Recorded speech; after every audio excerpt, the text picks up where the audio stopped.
You ask Tiger to solve. This deals with linear equations with one unknown.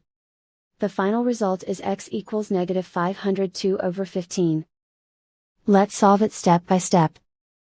Simplify the expression. Simplify the arithmetic.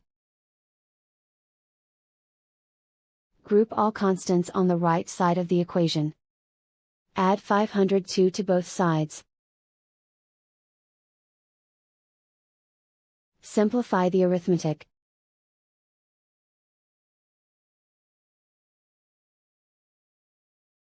Isolate the x.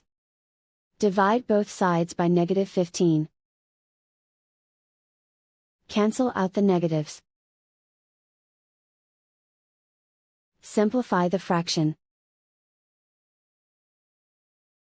Move the negative sign from the denominator to the numerator.